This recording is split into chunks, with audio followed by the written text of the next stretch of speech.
morning. So this is Sunshine. So we're gonna go ahead and let her out this morning. As you can see, the chickens enjoy being in here as well. So Sunshine does a great job sleeping. So you'll go ahead and you'll just let her open at nighttime, or I'm sorry, in the morning time. And I got this rock here. We just use this to push it in front of the door, and the reason for that is if she gets in between the door and the wall, she'll start banging it all up, and you see scratches on the other side if you look. So in the morning time, she's always usually right here. This is her little spot that she likes a lot. So in here I've got this heating pad. This heating pad is it's really for when the temperature is going to drop below like 70 or so. So probably definitely in the evening time we'll need it, and then sometimes keep an eye on even during the day, especially as we get into the December months. It might need to be on the whole day, but today it's going to be warm enough. So what I'm going to do is I'm going to take it, I'm just going to get as much sand off of it as I can. Just try and clean it off, and there's a little switch in here. I'm just going to turn it off. It goes off by turning it past high. And then up here in the rafters, I'm just gonna shove it just like that and just kind of let it lean, just so it's up and out of the way. So again, the heating pad, watch for like that 65, 70 degree mark, especially if it's gonna be colder than that. You want it on just midway on low. So the reason for that is when you think about it, if she's on top of the pad, her shell acts as like an insulator. So it doesn't need to be very hot. It just needs to be enough to keep her warm if she needs it. So the next things that we got to worry about is the food. So we've got a cup. I'm sorry. Every morning we give her fresh grass clippings. So you can go around the yard and probably along the fence lines, mostly honestly, just cut some grass for her. There'll be a pair of scissors right in here for you. So you'll take the fresh grass clippings. In here there's a bit of a stone. We'll just set them on top of the stone. And the reason we put as much on the rocks as possible is her beak. It's actually good for her beak as she's biting to grind it down a little bit on the rock. So every morning she'll grass clippings, and then also you'll grab her some fresh hay from the hay pile, with the same place where the cow comes, or the cow's hay gets from. So put that there, got your fresh grass clippings, and then we need a cup of feed. So I'm gonna go grab that. So for the feed, she gets a cup of the muzzari pellets. The muzzari pellets are just inside our patio there, by the fridge, in a bag that has purple writing on it. So every other day, she gets 1 cup of this. So every day the grass and the hay, every other day she'll get a cup of this. We just put it on this platter here for her, so that way it doesn't get spread all around in the dirt and every which way. It doesn't matter a ton where these go. We usually set them right here for her. So she'll get that every other day. The next that we got to do is water, so fresh water every morning. I do apologize for this process. It's not the most sightly yet. I have plans of a nice bathtub, but they're not in fruition yet. So I'll just dump what little extra water there is just in the hole. And then I've got a hose over here. So I've brought it out already. So I'll just rinse this off real quick outside of her area. Just trying to get some of the dirt and sand off of it a little bit.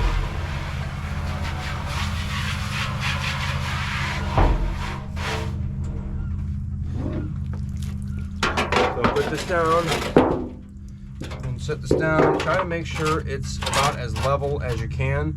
And you also want the white spigot to be facing to the top of it, and the reason for that is that actually does leak. It's not entirely watertight.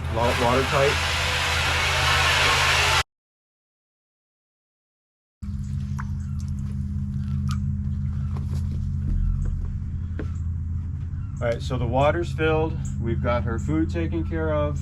The mat situation's taken care of if we need to. She's ready to come on out whenever she wants to. She's generally a pretty slow sleeper, or a slow waker. She loves going to bed early as well. A couple other things about her is poop. So on the other side, right on the other side of this wall here, we keep this little tiny shovel. You'll just go ahead and pick up her poop with it, and you'll just toss it into the bushes just directly across here. So try to make sure that you check like once a day or so for the poop. She doesn't go a ton, so it's not a huge deal. A few other notes: please don't try to pick her up. She is about 45-50 pounds, and the other thing that she does is when you pick her up, actually her legs start swirling and moving, and she can actually push herself out of your arms if you're not careful. So let's just go ahead and leave her in here for now. She does love human attention. I never knew that about tortoises, but she does like it when you come up to her. We've got a little bench kind of spread out across the top there.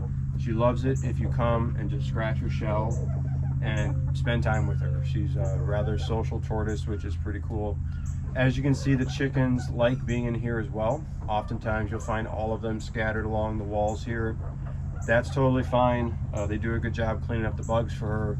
They drink the water as well. They've not been any sort of problem or nuisance for the tortoise. They seem to do just fine together. As far as treats go, so you are welcome to look up on ChatGPT or Google what sort of treats Sulcata tortoises can have. Keep in mind that please don't give a lot of fruit, and the reason for that is they are a desert tortoise, and so they actually don't need a lot of moisture, and then too much moisture is actually bad for them. So you can give her specific treats if you would like. If you look it up, just make sure it's in moderation, please. The other thing is that she really likes and that she can have a ton of are hibiscus flowers. And we actually have a lot of hibiscus flowers and the leaves here in the house. Towards the front of the house, the front guest room that we have, so it's right by the driveway, there's another big hibiscus plant there. And then on the other side of the house, by the mango trees, we have a slightly different hibiscus plant. The leaves have a bit of a speckling to them. But that's hibiscus as well. She can have as much of that as she wants, and she really loves the flowers. So Zoe quite often will go get the flowers when they're in bloom and give them to her, and she enjoys it quite a bit.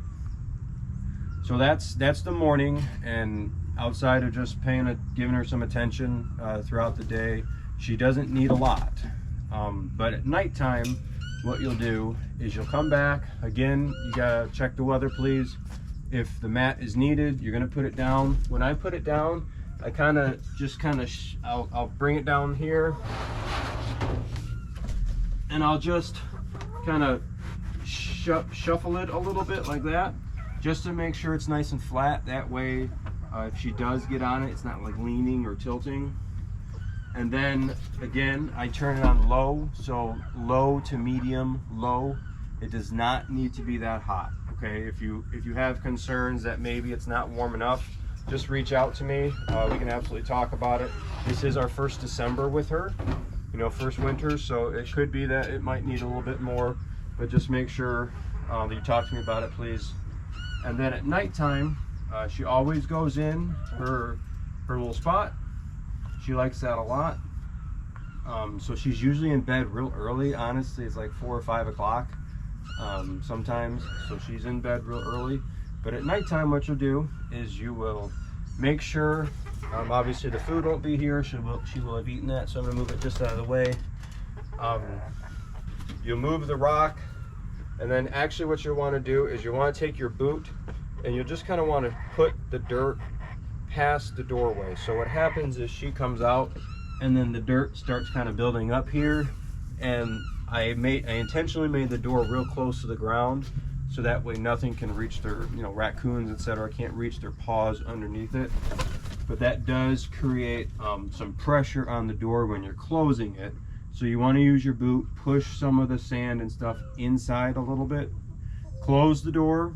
Don't push too hard on the bottom. If you see it's like a ton of resistance, please use your shoe, not the door. And the reason for that is the door will break on the bottom, the screws. It holds well, but it doesn't hold that well to be used as a big broom, if you would. And then you close it. Just make sure it's all latched tonight. I sometimes even put that stone just in the front of it, just for like a little extra lock. But she should be good to go after that, and then you'll start up again the next morning. She really likes her shell being pet. And then when she gets used to, you can kind of just rub the top of her head a little bit too. I like doing that. But be careful to not stick your hands in here. If you stick your hands in here, and especially if she's not expecting it, when she sucks in, if your hand gets caught, she'll pull your fingers right in, and it will not feel good. Thank you.